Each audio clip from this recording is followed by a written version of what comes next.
네, 여러분. 오늘도 변함없이 우리 수요일 주중 예배 만나게 돼서 너무나 반갑습니다. 이제 다음 주면은 설날이 벌써 왔죠. 네.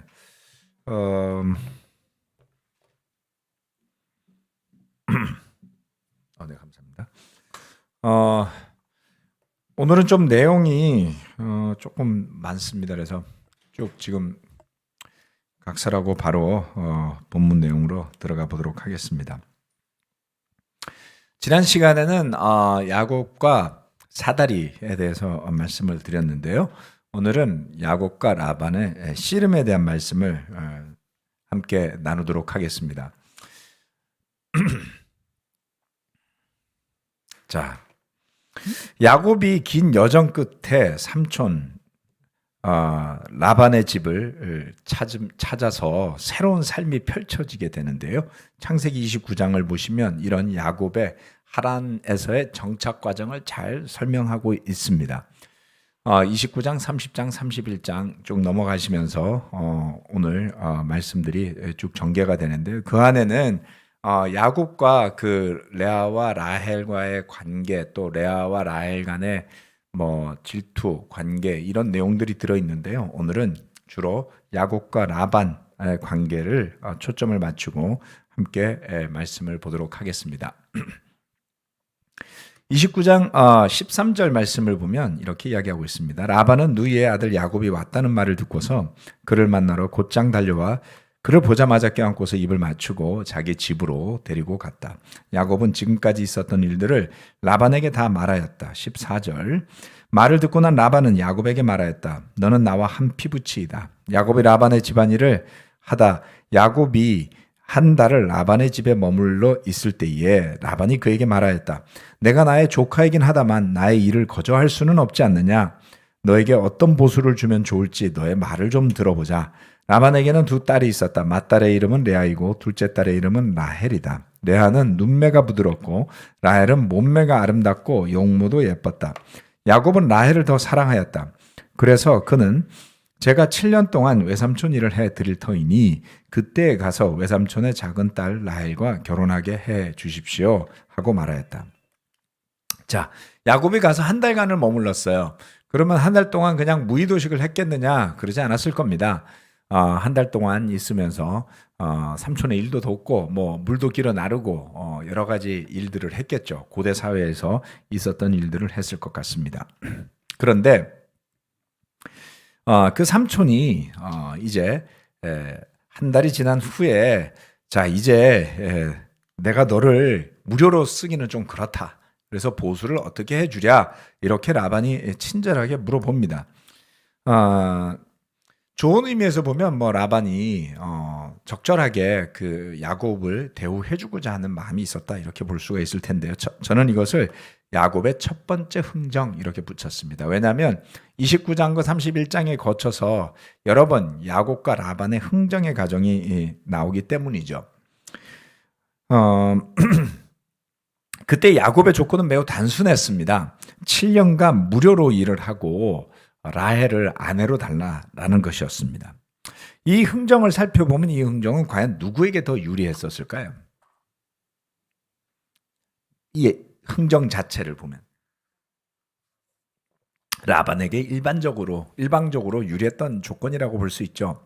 왜냐하면 어차피 마음에 들면 결혼할 수도 있는 거잖아요. 결혼은 그렇죠? 일도 잘하고 마음도 사고 그러면 돈도 벌고 결혼도 할 수 있었는데 야곱이 순수해서인지 나이가 많았으니까 알 수는 없지만 이런 야곱의 제안을 라반이 거절할 이유가 하나도 없습니다. 그래서 라반은 기꺼이 흔쾌히 그 제안을 받아들이죠.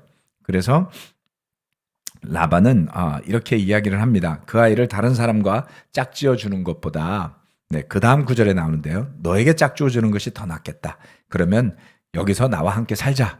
이렇게 19절에 야곱의 제안을 라반이 받아들입니다. 야곱의 제안을 받아들인 야곱이 아닌데 라반입니다. 제가 야곱을 너무 생각하면서 썼나 봐요. 한번 봤는데도 저게 안 보이네요. 네. 자, 첫 흥정이 잘 진행이 되었죠. 네. 그래서 그는 삼촌 라반의 집에서 일을 했고요. 그 첫 7년은 아주 쉽게 흘러갔습니다. 성경 말씀은 뭐 정말 세월이 그냥 하루처럼 흘러갔다. 라헬을 너무나 좋아했기 때문에 결혼할 날만 손꼽아 기다리며 야곱은 7년을 일을 했습니다. 그 사이에 더 늙었겠죠. 그런데 라헬을 준다고 약속했던 라반은 레아를 주고 라헬을 미끼로 7년을 더 일해줄 것을 요구합니다. 야곱은 그 제안을 받아들이죠. 억울했지만 선택이 없습니다. 지금 25절로부터 27절까지의 말씀이 그것을 설명하고 있습니다. 마치 자신이 형 에서를 기묘한 방법으로 속였던 것처럼 야곱은 그의 삼촌 라반에게 한번 당하게 됩니다. 그래서 이 말씀을 통해서 보면 결국 야곱은 라헬을 얻는 조건으로 7년을 더 일하게 되죠.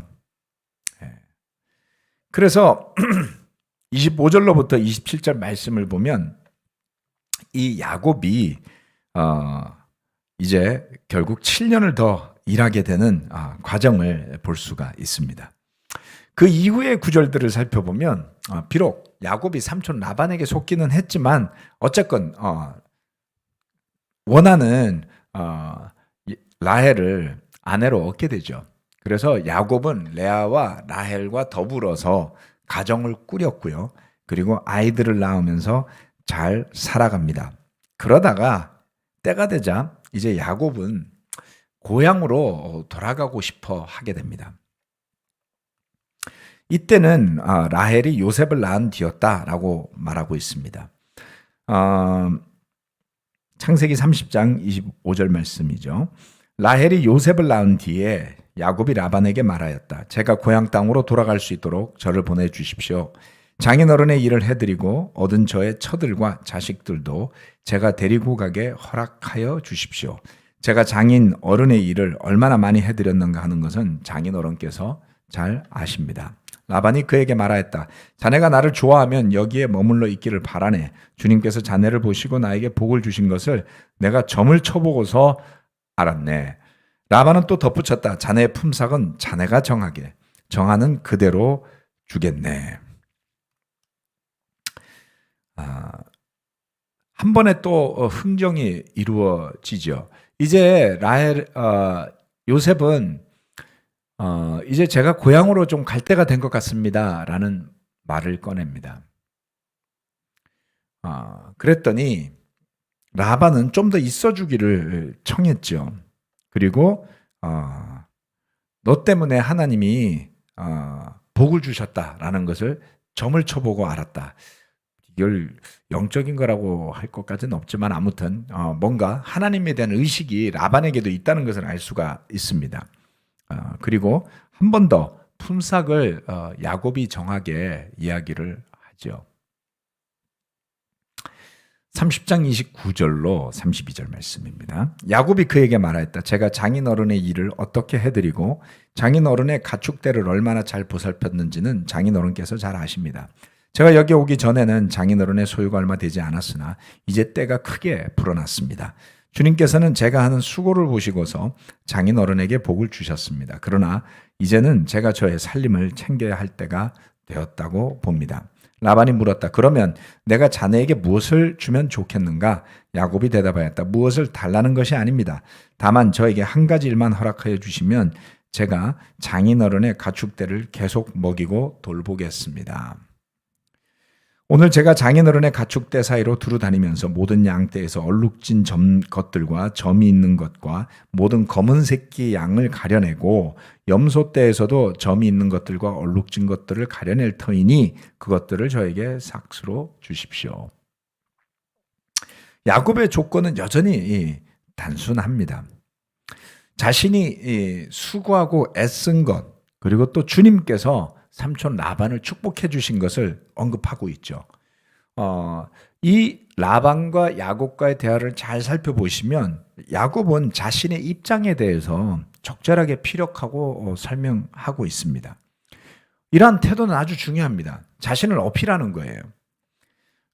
어떤 경우에 보면 저도 그런 경우가 가끔 있는데요. 말도 하지 않으면서 내가 한 수고를 상대방이 알아주기를 그냥 기대하는 경우가 많습니다. 내가 이렇게 애썼으니까 알겠지, 알아주겠지, 설마 라는 생각을 가지고 있는 경우들도 있습니다. 물론 드물게 내가 수고한 것을 상대방이 잘 알아주는 경우도 있습니다. 그렇지만 그러지 못한 경우들도 있지요. 내 마음은 이만큼인데 상대방이 받아들이는 것은 요만큼일 때가 있습니다. 왜요? 잘 표현되지 않았기 때문에 그렇습니다. 이 야곱과 라반의 대화 속에서 잘 살펴보면 라반은 그 야곱이 수고하고 애써서 자신의 소유가 늘어난 것을 인정하고 있는 걸까요? 아니면 부정하는 걸까요? 인정하고 있죠. 그러면 내가 자네에게 무엇을 해줬으면 좋겠는가? 인정한 거예요. 이 대화는 참 좋은 대화라고 볼 수가 있습니다. 내가 수고하고 애썼고 그에 대한 성과를 객관적으로 보고 말하는 것은 결코 나쁜 것이다라고 볼 수는 없습니다. 라반은 야곱의 그 이야기를 반박하지 않았죠. 그리고 라반은 야곱에게 물어봅니다. 무엇을 해 주었으면 좋겠는가? 우리가 때로는 라반을 보면 야곱보다 한 수 높은 뒤통수 치는 사람 이렇게 인식하는 경우가 있어요. 그런데 잘 살펴보면 라반은 야곱의 의견을 잘 듣는 사람이었어요. 물론 이용해 먹고 속이는 측면도 있다고는 할 수 있지만 사람을 잘 이용하는 사람이기도 해요. 예. 누구든 사람들을 고용하는 사람은 잘 이용하기도 해야 됩니다. 그런데 라반은 악독한 기업주 같지는 않아요. 왜냐하면 야곱에게 의견을 물어보잖아요. 그러면 내가 자네에게 어떻게 해주면 좋겠는가? 조건을 제시해보게 이렇게 했어요. 그리고 야곱이 제시한 것을 다 받아줬습니다. 그의 의견을 물어보고 들어본 다음에 결정하는 모습도 보여주죠. 어떤 사람들은 타인의 견해를 물어보거나 들어보려 하지 않습니다. 아마도 이런 일은 우리 가운데 굉장히 빈번히 일어나는 일인 것 같아요. 서로가 대화를 하면서 상대방이 말한 의견을 잘 들어주는 일이 쉬운 일이던가요? 네. 또는 듣는다 할지라도 그 의견을 존중하는 것은 어떻습니까? 이러한 관점에서 볼 때 라반은 야곱의 의견을 비교적 존중하고 거기에 맞추어주는, 먼저 들으려고 하고 그 다음 그 의견대로 들어주는, 예컨대 이렇게 말할 수도 있잖아요. 다 줄 수는 없네. 절반만 가져가게. 이럴 수도 있잖아요. 그죠? 그렇지만 다 들어주었죠. 양 중에 검은 양도 저는 못 봤습니다. 제가 몽골을 정말 자주 가봤는데요. 검은 양 못 봤어요. 양은 자주간 다 하얗습니다. 제가 본 양들은. 그리고 얼룩이 있는 양 모르겠어요. 그리고 염소는 다 까매요. 그러니까 염소 중에서 얼룩, 그죠? 염소는 검은 염소는 아니죠. 여기 보면 조건이 양떼에서 얼룩진 것, 점 있는 것, 검은색 양이니까 드문 것들이에요. 얼룩진 양 한번 뒤져보세요. 여러분 이렇게 검색하셔가지고 찾아보면 뭐 있는지 모르겠습니다만 일반적으로 양 무리가 있는 가운데 얼룩진 염소들 많지 않습니다. 그 다음 염소도 두 종류입니다. 제가 전주에 내려갔을 때 조그만 전주 임실이었죠. 임실 치즈 마을 갔을 때 그 마을에 한 분이 염소 농장은 아니고요. 울타리를 만들어 놓고 염소를 한 20마리 정도 키우고 있었거든요. 근데 염소가 다 하얀 염소였어요. 검은 염소, 하얀 염소밖에 저는 못 봤어요. 여러분 얼룩 염소 보신 적 있으세요? 있어요? 우리 와이프는 당신은 어디서 봤어요? 봤어요? 꿈속에서? 아니요? 오케이. 네. 네, 제 아내가 봤답니다. 네, 예배 끝나고 제가 어디서 봤는지 좀 궁금하네요. 물어볼게요. 많지 않은 것들이죠. 네. 아무튼 이렇게 서로 간의 대화가 잘 진행이 된다라는 것은 좋은 것이죠. 네. 그래서 또한 야곱은 제가 정직하다는 것은 이렇게 또 이야기를 하는데요. 굉장히 재밌습니다. 좀 찔림이 있었는지 모르지만 야곱이 정직하려고 했습니다. 창세기 30장 33절로 34절 말씀인데요. 제가 정직하다는 것은 훗날 장인어른께서 저에게 삭수로 주신 가축대를 확인하여 보실 때 증명될 것입니다. 제가 가진 것 가운데서 얼룩지지 않은 양이나 점이 없는 양이 있든지 검은색이 아닌 새끼 양이 있으면 그것들은 모두 제가 훔친 것이 될 것입니다. 라반이 말하였다. 그러세 자네가 말한 대로 하겠네. 굉장히 흔쾌히 라반은 야곱의 의견을 받아들였습니다.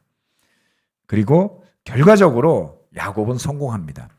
그 쉽지 않은 여건에서 얼룩양, 검은 양, 그 다음에 얼룩 있는 염소들이 많아진 것이죠. 그래서 43절에 가보면 이렇게 이야기합니다. 이렇게 하여 야곱은 아주 큰 부자가 되었다. 야곱은 가축대뿐만 아니라 남종과 여종, 낙타와 나귀도 많이 가지게 되었다.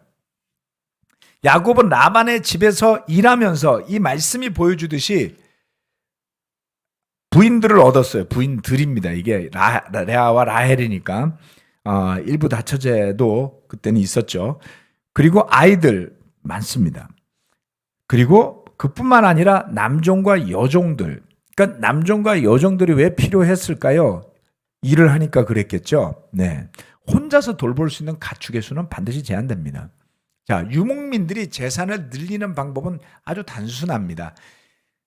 좋은 풀과 물이 있는 곳을 찾아서 병으로부터 잘 보호만 해주면 이 가축들이 자꾸 새끼를 낳아서 번식을 하게 되겠죠. 그리고 가축 수가 많아지면 먹거리가 많아지게 됩니다. 또는 그 가죽을 팔거나 젖을 팔거나 여러 가지 상품들이 나오니까 그러한 것으로 풍요로운 삶을 살 수 있게 되죠. 그런데 그들은 그뿐만 아니라 남종과 여종들도 있었고요. 낙타와 나귀도 있었습니다. 자, 낙타와 나귀, 물론 낙타도 먹기는 먹습니다만은 중동 지역에서 낙타와 나귀는 운송과 짐을 실어 나르는 수단이었겠죠. 그러니까 다시 말하면 집안에 차도 많았던 거예요. 트럭도 있고 버스도 있고 자가용도 있고 아무튼 종류별로 두루두루 탈 것들도 갖추고 있었더라. 유목민으로서는 매우 성공하게 됩니다. 네. 혼자 도망치다시피 하란에 왔던 야곱이 삼촌 라반과 더불어서 생활하면서 완전히 한몫을 챙긴 거예요. 놀랍죠? 자, 이런 라반과 야곱의 관계의 다이나믹을 한번 살펴봅시다. 처음에는 친척 관계였어요. 삼촌과 조카, 그리고 가다가 장인과 사위, 이렇게 그 친족이 된 거죠. 친족이기도 했고요, 이미. 그러면서도 그들은 고용 관계를 유지하게 됩니다. 고용인과 피고용인, 즉 가불 관계가 되는 거죠. 그리고 거기에서 더 발전해서 어떤 관계가 되냐면 동업 관계가 됩니다. 조건에 따라 독립적으로 사업을 운영하는 관계. 그래서 마지막 단계에서는 서로 돕는 동업 관계였죠. 즉 라반에게 일을 하는 거예요. 그러니까 야곱이 별도로 일을 한 것이 아니라 라반의 일을 도우면서 거기에서 나온 자기 소유의 양들과 염소들을 챙긴 겁니다. 그래서 어느 정도의 동업관계로 발전했다 이렇게 볼 수 있겠죠. 지분을 가진 관계였다 이렇게 볼 수가 있습니다. 이 두 사람의 관계를 살펴보면 흥미로워요. 그들의 관계는 늘 변하고 성장합니다. 자, 야곱과 라반의 관계에서 승자가 있고 패자가 있는가라는 겁니다. 잘 살펴보세요. 품삯을 흥정할 때마다 흥정의 조건을 라반이 먼저 제시하지 않습니다. 늘 야곱이 제안했고요. 그리고 라반은 그 야곱의 제안을 받아들인 거예요. 여기에는 살펴봐야 할 게 두 가지가 있다고 저는 봅니다. 뭐냐면 야곱이 뭔가를 요구할 때 무리하지 않게 요구한 거예요. 상대가 받아들일 만한 제안을 하는 지혜로운 사람이었습니다. 그러면서도 그 안에서 자신이 원하는 것을 얻어내는 능력이 있었던 거예요.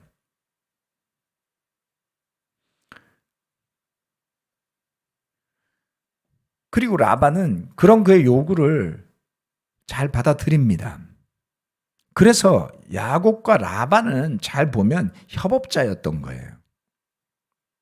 누가 갑이고 누가 을이고 이렇게 보기가 어렵습니다. 물론 을의 관계로 시작한 야곱이었지만 시간이 지나면서 점점 자신의 부와 지위를 쌓아갑니다. 위치도 만들어 갑니다. 그리고 이 관계에서 라반은 손해보지 않았습니다. 저는 이 관계를 보면서 배울 점이 있다라는 생각을 하게 되었습니다. 야곱과 라반이 베스트 프렌드는 아니었을지 몰라도 두 사람이 함께 일하면서 서로 극단을 달리는 관계가 아니었더라. 즉 상생을 유지하는 관계였다라는 겁니다. 우리 교회 안에도 형제자매들이 한 직장에서 고용인과 피고용인의 형태로 일하는 경우들이 많았는데요. 아주 성공적인 케이스들을 찾기는 참 쉽지가 않습니다. 다 좋은 사람들인데 같이 일하면서 뭔가 맞지 않아요. 뭔가 불편해져요. 그리고 심지어는 심각하게 대립하는 경우들도 종종 저는 봤습니다. 무엇 때문일까요? 이것은 기대가 충족되지 않을 때, 내 기대가 충족되지 않을 때 그것을 상대가 받아들일 만한 조건 이런 것들을 고민하면서 대화를 하면서 조율하기보다는 내가 생각한 것이 거부당했다라는 생각으로 감정적으로 대립하면서 극단으로 달리는 경우들이 있더라. 또는 어떤 제안을 받아들일 때, 어떤 이야기를 들을 때 어떻게 나에게 그런 요구를 할 수 있느냐라고 생각하면서 극단으로 가는 경우들도 있더라. 그래서 심지어는 서로를 적대시하다 못해서 친구에서 원수로 돌아서는 경우도 생기더라는 것입니다. 우리 사회에서 일반적으로 많이 찾아볼 수 있지 않나요?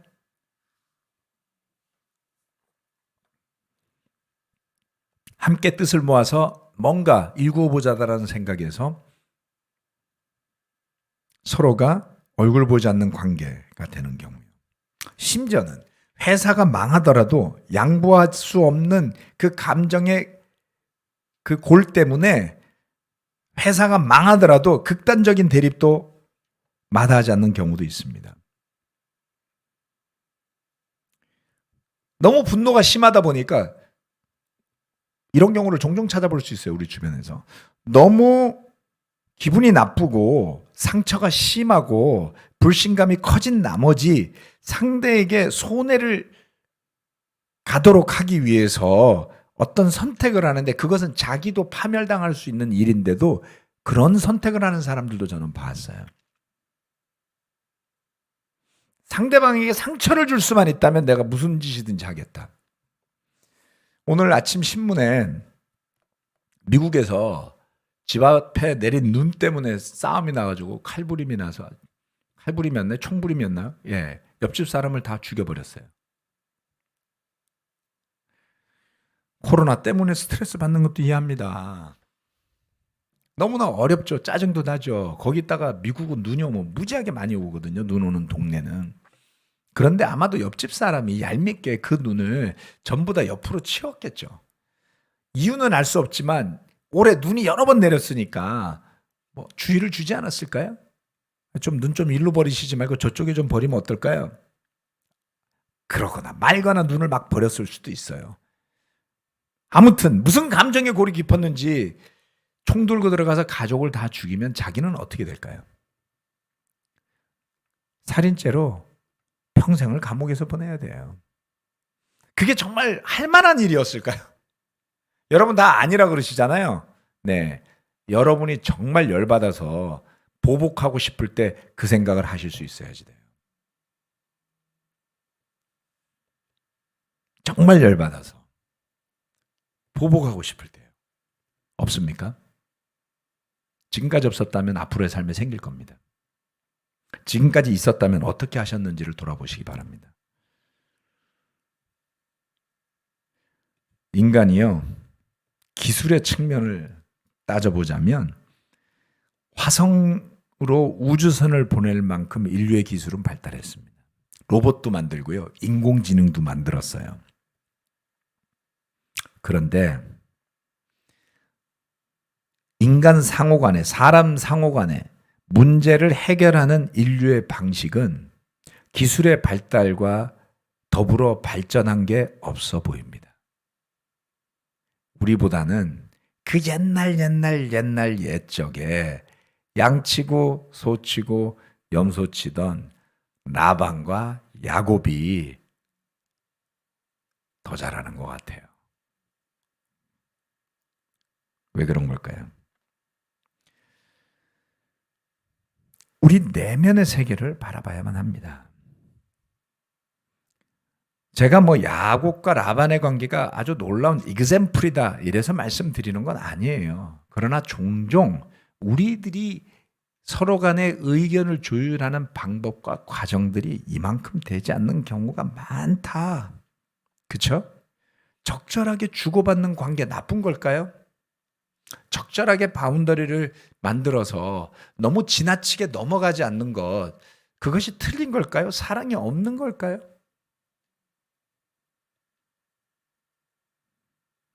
자신을 절제할 수 없을 만큼 감정적으로 극단으로 달리는 것이 과연 그리스도인으로 살아가는 우리에게 적절한 일일까요? 만약 그렇게 된다면 언젠가 또는 과거에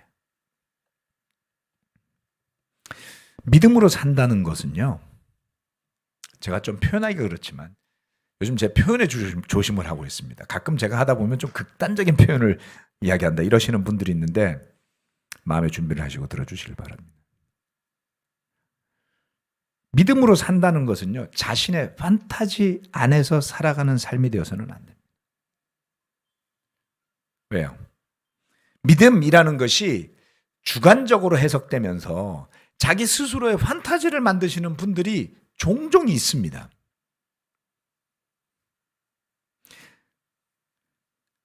그 믿음이라는 생각으로 만든 생각이 하나님 중심입니까? 아니면 여러분 중심입니까? 또는 나는 그것이 하나님 중심인 것 같지만 정말 그것이 하나님의 중심인지 어떻게 알 수 있죠? 그래서 우리는 서로가 필요한 겁니다.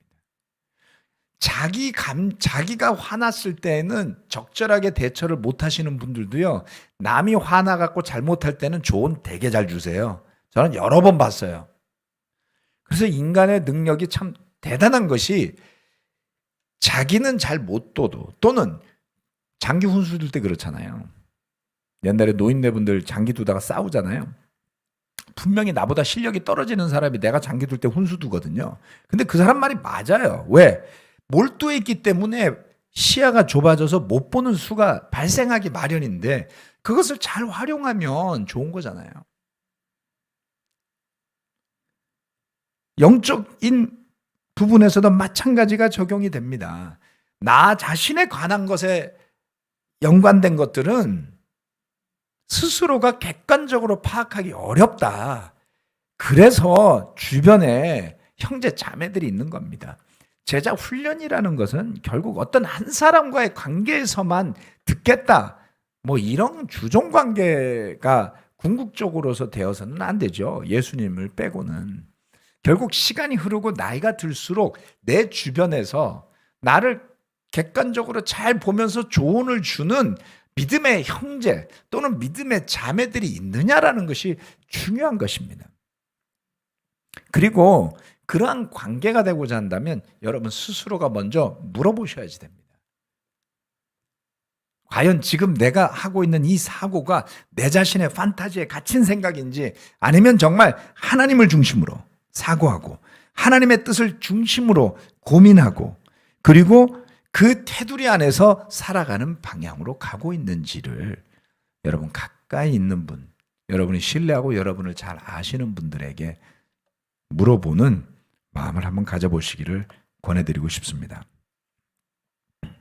야곱은 자신이 하란에 온 목적에 충실하게 살았습니다. 아내를 구했고요. 그리고 가정을 꾸렸습니다. 그리고 이제 고향으로 돌아갈 준비를 훌륭하게 맞춰가고 있었어요. 31장 1절 2절 말씀은 이렇게 이야기합니다. 라반의 아들들이 하는 말이 야곱에게 들렸다. 야곱은 우리 아버지의 재산을 다 빼앗고 우리 아버지의 재산으로 저처럼 큰 부자가 되었다. 야곱이 라반의 안색을 살펴보니 자기를 대하는 라반의 태도가 이전과 같지 않았다. 문제가 하나 생겼습니다.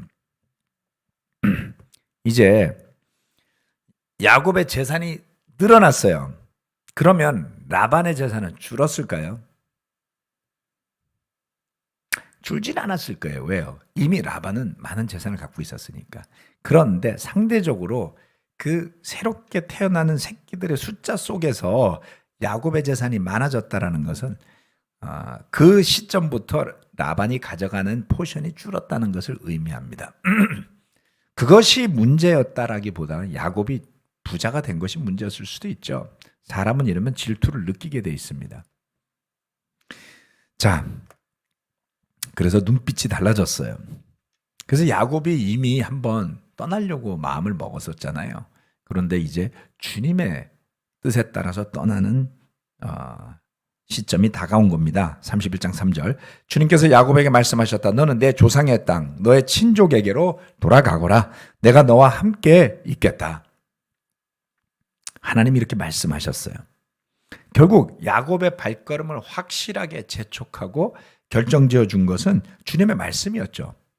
자, 여러분 야곱의 삶의 여정을 살펴보세요. 어떤가? 야곱이 하나님에 대한 마음이 얼마나 많았었나? 그리고 그가 그 꿈속에서 또는 환상 속에서 하나님의 말씀하신 것들을 들을 때마다 그 말씀에 충실했더라는 것을 볼 필요가 있습니다. 왜 야곱이 아브라함의 계보를 잇는 믿음의 조상의 이름에 들어갔는지 이유는 거기에 있습니다. 그가 중요하게 여겼던 것은 주님의 뜻이었습니다. 이제야말로 그가 돌아갈 때가 된 것이죠. 그래서 야곱의 삶의 중심은 주님이다. 이렇게 볼 수가 있습니다. 열심히 일하고 열심히 결혼하고 재산을 늘리고 자녀들을 낳고 기르고 하는 모든 것이 중요하지만 그 모든 것은 주님의 뜻에 충실하게 따라 사는 삶의 축복이요 결과물들입니다. 그것이 결코 목적이 되어서는 안 되는 것이죠. 그것이 중심이 되어서도 안 되는 것입니다. 물론 이 둘을 따로 떼어놓고 생각할 수는 없어요. 마치 닭과 달걀처럼 그렇습니다.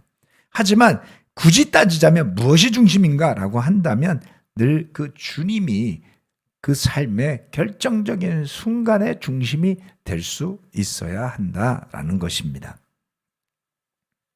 마지막으로 증거의 돌무더기 여갈 사하두다라는 것입니다.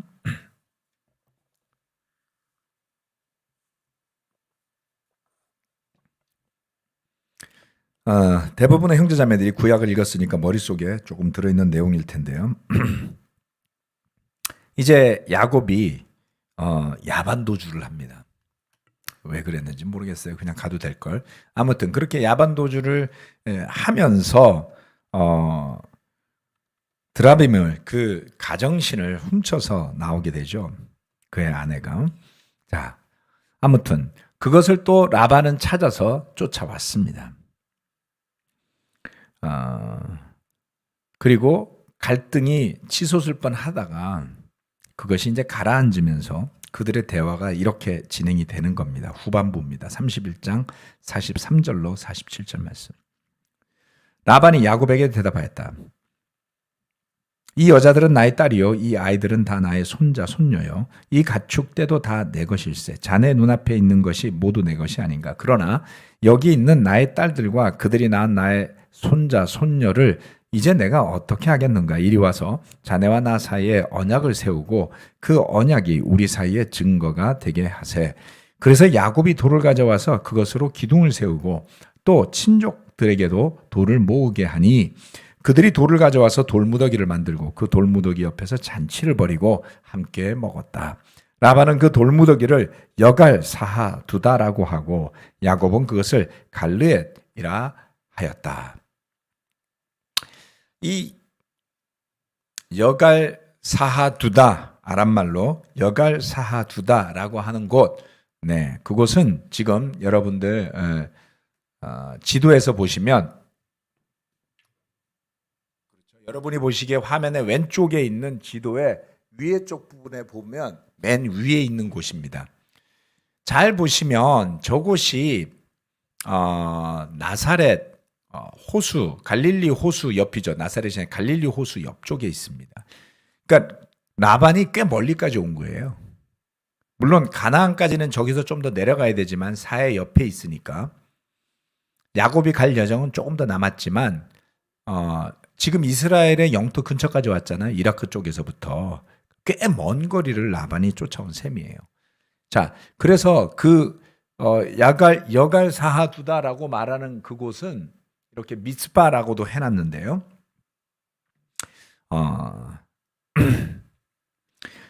이 과정은 라반이 야곱과 세운 하나의 언약식 같은 곳입니다.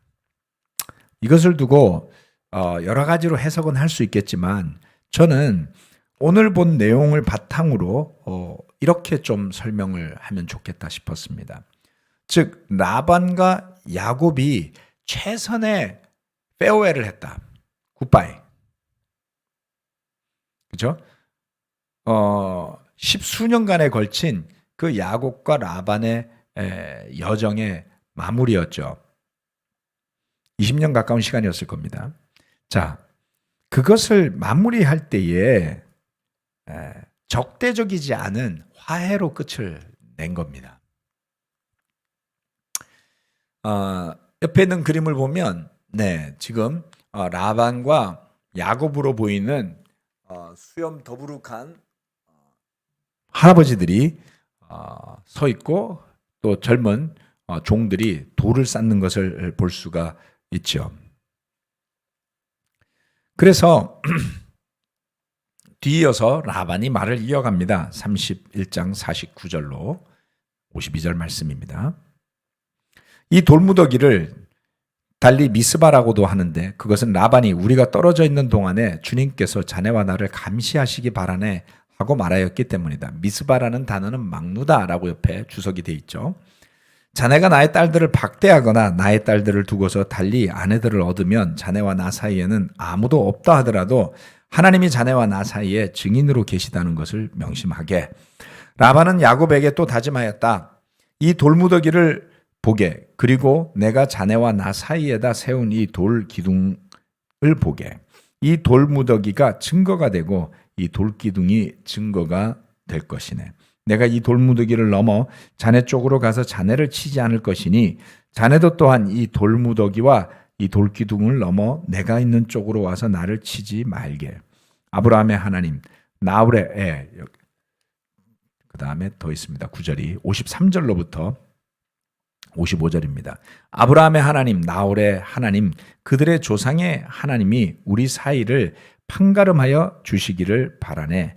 그러자 야곱은 그의 아버지 이삭을 지켜주신 두려운 분의 이름으로 맹세하였다. 야곱은 거기 산에서 제사를 드리고 친족들을 식탁에 초대하였다. 그들은 산에서 제사 음식을 함께 먹고 거기에서 그날 밤을 보냈다. 라반은 다음날 아침 일찍 일어나 자기 손자 손녀들과 딸들에게 입을 맞추고 그들에게 축복하고 길을 떠나서 고향으로 돌아갔다. 아멘.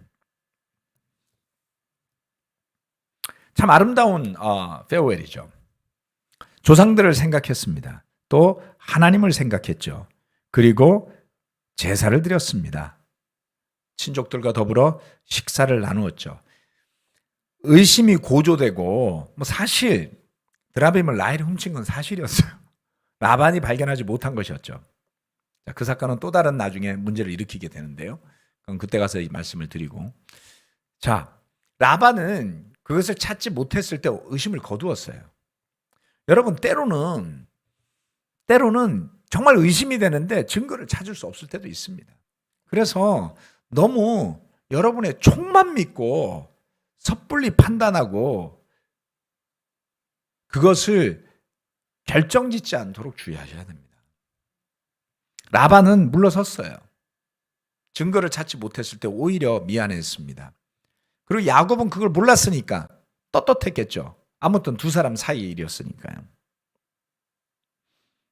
그러면 이미 뭔가가 찜찜하고 갈라져 있는 상태에서 야곱이 야반도주를 했으면 야곱도 뭔가 회피한 것일까요? 아니면 뭔가 그 마음에 걸리는 게 있어서, 불리한 게 있어서 좀 더 유리한 입장이 되려고 도망을 쳤던 걸까요? 뭔가가 있었겠죠. 대체로 이런 정도에서 무리를 이끌고 쫓아왔으면 이게 좋게 끝날 수가 없습니다. 네. 그런데 놀랍게도 이들은 돌로 증거물을 쌓고 언약을 세웁니다.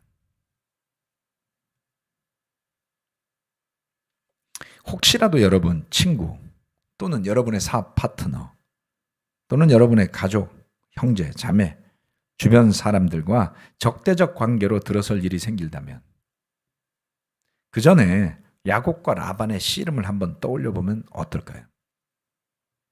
혹시라도 갑의 위치에 있는 분들이라면 라반처럼 먼저 상대방이 제안하고 또 마지막에 서운한 이야기라도 들어주고 그리고 여갈 사하두다를 만들면서 헤어진다면 굳이 더 이상 볼 일이 없는 사람을, 야곱이 라반을 더 볼 일이 없었겠죠. 볼 일 없는 사람을 굳이 불편한 감정을 안고 살아가지 않아도 되는 것이죠. 또한 저와 여러분이 피고용인의 지위에 있을 때 물론 쉽지 않겠지만 기회가 주어진다면 야곱처럼 상대방이 들을 수 있을 만한 조건들도 제안하고 그리고 자신의 입장도 용기를 내서 설명하고 억울하면 억울함도 하소연하는 그런 노력을 해보면 어떨까요? 결국 깨어지는 관계들은 표현하지 못한 많은 감정들이 있는 것을 저는 보게 됩니다. 서로 충분히 털어놓지 못한 기대들, 무너진 기대들, 대부분 주관적인 것들인 거거든요. 그래서 그러한 불편한 일들이 생길 만한 어떤 관계이든지 간에 그 관계들이 그 관계 안에 주님이 살아있다면 이처럼 극단을 달리지 않는 관계로 그리고 언약의 돌무더기를 쌓고 서로가 화평을 약속하는 관계로 될 수 있을 것이다 라는 희망을 가져보게 됩니다. 종종 우리는 큰 것을 주님 앞에 기도하고 구하기도 합니다. 그런 놀라운 일들로 나아가기 이전에 우리가 해결해야 될 일들이 각각의 삶에 있을지도 모르겠습니다. 야곱과 라반의 씨름을 보면서 또 필요하시다면 29장으로부터 31장까지를 묵상해 보시면서 한번 여러분의 삶에 닥친 현실 가운데 해결해야 될 문제들을 해결하는 영적인 지혜들을 찾아보시기를 바라면서 말씀 마치고 기도하겠습니다. 하나님 아버지, 오늘 창세기 29장으로부터 31장의 말씀을 통해서 야곱과 라반과의 관계의 다이내믹의 변화들과 그들이 갈등을 어떻게 풀어나가기 위해 애쓰는지 또 서로가 주고받으며 흥정하고 그러면서 윈윈하는 관계로 라반은 라반대로 성공하게 되었고 야곱은 야곱대로 정말 큰 가족과 무리를 이루게 되었습니다. 주님, 이 세상은 얼마나 파괴적인지 모르겠습니다. 힘이 있는 사람이 없는 사람을 억압하려 들고 없는 사람은 무리를 지어서 또 힘있고 부유한 사람들을 공격하는 일들이 역사를 통해 끊임없이 이 두 가지 사건이 우리 세상에 벌어져 왔습니다. 때로는 그런 세상에서 벌어질 만한 일들이 하나님의 교회 안에서도 지도자의 위치를 이용해서 형제자매들을 불편하게 하고 권력을 휘두르는 일들도 우리 가운데 없지 않아 있었고요. 또 지도자의 위치에 있다는 이유만으로 반목하고 질투하고 무시하고 때를 지어서 비방하는 일들도 우리 안에 있었습니다. 주님, 세상의 패턴들이 주님의 나라 안에 또 주님의 가족 안에 일어나지 않을 수 있도록 우리 각각이 야곱과 라반처럼 여갈사 두 달을 쌓을 수 있도록 도와주시길 기도합니다. 또한 스스로의 감정과 두려움과 또는 판단 속에 침묵하고 살아가기보다는 마음에 불편한 것이 있다면 용기를 내고 드러내서 말할 수 있도록 도와주시고 또 듣는 사람도 기꺼이 그러한 용기들을 인정하고 함께 대화하면서 오해를 풀어가고 할 수 있는 그러한 튼튼한 관계들이 더욱 많아지도록 도와주셔서 우리가 원래 좋은 사람이어서 서로 사랑하는 것이 아니라 부족함이 있고 죄가 있음에도 불구하고 예수 그리스도의 십자가의 피 흘리심과 부활의 능력을 힘입어서 우리 또한 회개하기에 이르렀고 그리고 우리 또한 죄가 있음을 알고 인정하기에 서로가 서로를 용서하고 용납하고 대화하고 발전하는 관계로 나아갈 수 있도록 그것이 우리의 증거가 될 수 있다면 우리가 다가가야 할 수많은 사람들에게 복음을 올바로 전할 수 있으리라 믿습니다. 주님께서 오늘 말씀을 들은 모든 형제자매들 위해 함께해 주시길 바라며 예수 그리스도 이름으로 기도합니다. 아멘. 마치겠습니다.